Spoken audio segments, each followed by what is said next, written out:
Hey guys, welcome back to Clownfish TV. This is Kneon. I am here with Geeky Sparkles. Hello.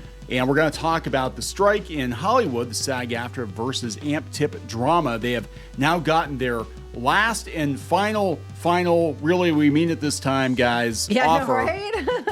And now SAG is like, we need more time to respond. So I don't know if Fran Dresher is planning next weekend's outing with her celebrity friends or what. I don't know. They probably have to run to the lawyers and everything too. I'm sure. I mean, that's not going to be like a, snap your fingers and go through it kind of thing. So where it stands right now is they're looking at this other offer. They got to review it. So we might not know anything until next week as of Sunday morning. So we'll see what happens.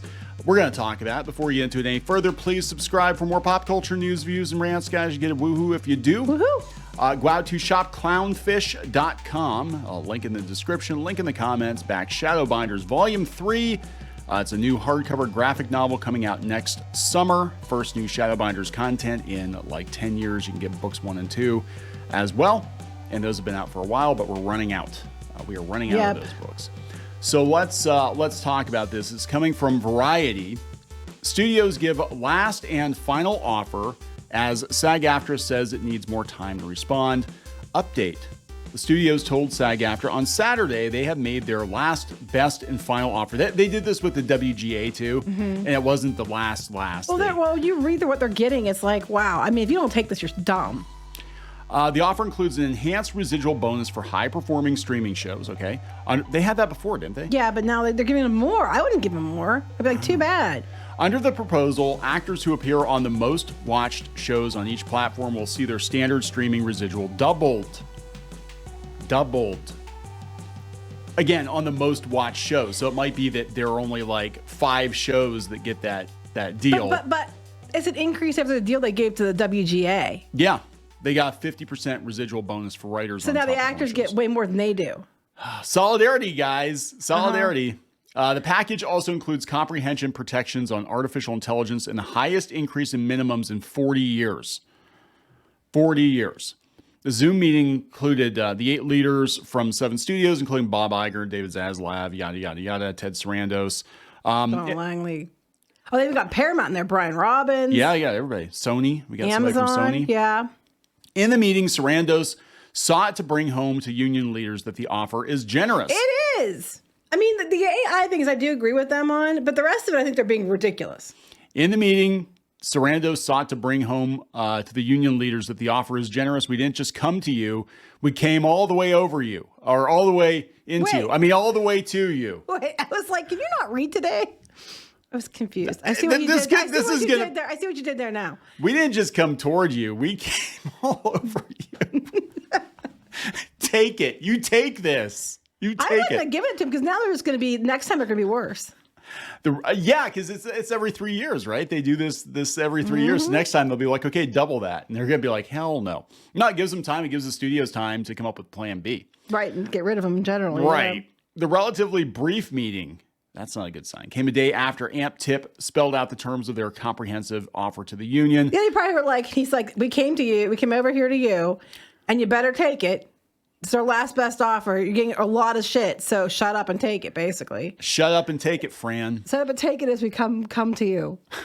SAG leaders advised on Saturday they would need more time to analyze and respond to the offer. You know who's getting screwed again, guys? And we've heard from some of you, a lot of you, the below-the-line workers. Yeah. The longer this drags on, like, yippee for the actors getting a better deal, but these guys aren't getting a better deal. And then their strike is like next year. So what's even funny is the writers didn't get as much either. No. But without, the writers are the ones who make the shows and make the films that the actors do. Yeah. I mean, so now they're going to be like, everyone's going to have people pissed off within the ranks.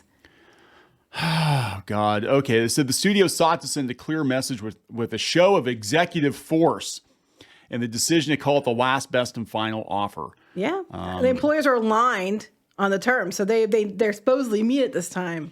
Yeah. So AMP-TIP did not set a formal deadline for in its communications to its members. The union has emphasized that many of the issues on the table are existential for actors.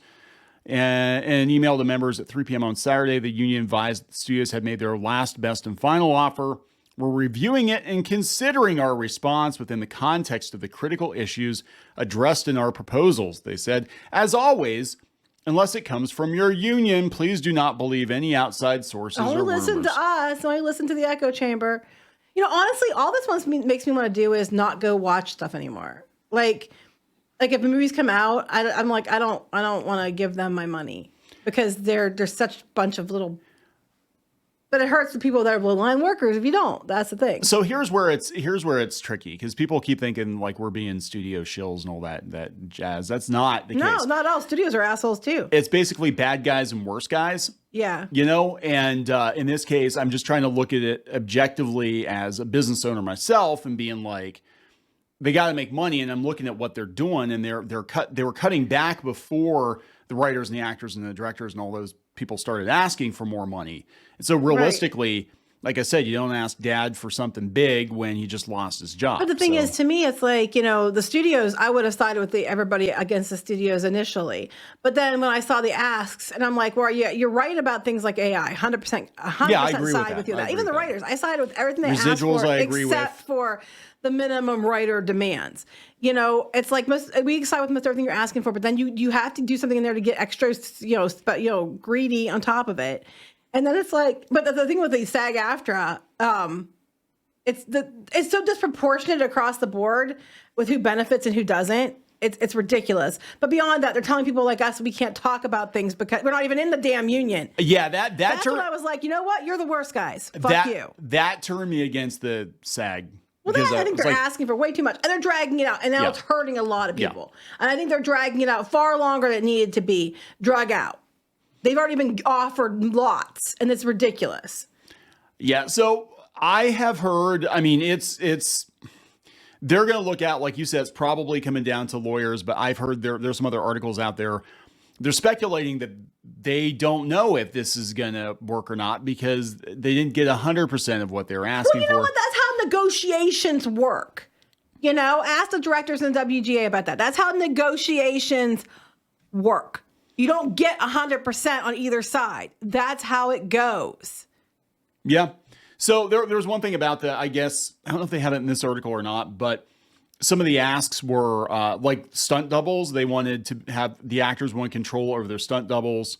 Wait, what do you mean? Like that's something that the directors pick. That was, they're like little things like that were kind of like, well, we want to pick our stunt doubles. I'm like, what? You pick the most qualified person. I guess they want to make sure that the stunt double looks enough like them. But I'm like, you'd think the director would do that. But I would love if I were an action star hero to cut away the stunt double, and the stunt double's like way shorter than me and black and a woman with an afro. And then you're supposed to believe that that's just me doing all the kung fu moves and stuff. And then it just like pans back over to me. And it's like, wow, that was exhausting. Took care of all those men. That was absolutely exhausting. Wow. Anyway, so that's maybe I'm the stunt double. You are my stunt double. Yeah, you are. I make you do all the work. You're not answering. No, I'm not. Sorry. I make you fight my jump battles. Off that bridge. Okay. Oh my God. So yeah, they said SAG-AFTRA reminded members in an email on Saturday of the picketing schedule for the coming week, noting there will be no picketing on Friday due to Veterans Day. How big of you? How big of you? They're already planning on. Okay, they're already This planning out week's another week. agenda, The last time they did that, it lasted the whole week.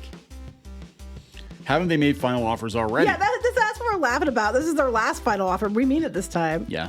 Haven't they made their final offer to the WGA? No end. Yeah, because if they come back and they're like, nah, we want more, then they're threatening. Whether or not they'll do it, I don't know. But they've said that they are willing to just stop the talks until after the new year. And we're talking like another 6-8 weeks of like no resolution because they're like at this point the TV season's already lost. So yeah, and I mean like I know I'm on Netflix and Hulu and they're just putting stuff from other countries on it. They're putting stuff that's maybe a little bit older movies, but then because everybody's into the 90s now, they're highlighting those and people are watching it. Yeah. So or they're getting stuff from the non-struck studios that for whatever reason can just get waivers constantly, and celebrities are supposed to be on the picket line like Rachel Zegler are allowed to go promote films. Yeah, so that's the thing too. It doesn't really feel like it's a strike for some people. It's not a strike for everyone. Some people are just, it's business as usual. And I don't think the general public is going to feel it as much as they were hoping because I think there's so much stuff in the pipeline and so many side deals being cut. And YouTube. and YouTube. So we're done with this video. Yes. All right, please subscribe for more pop culture news, views, and rants, guys. We'll talk later. Bye.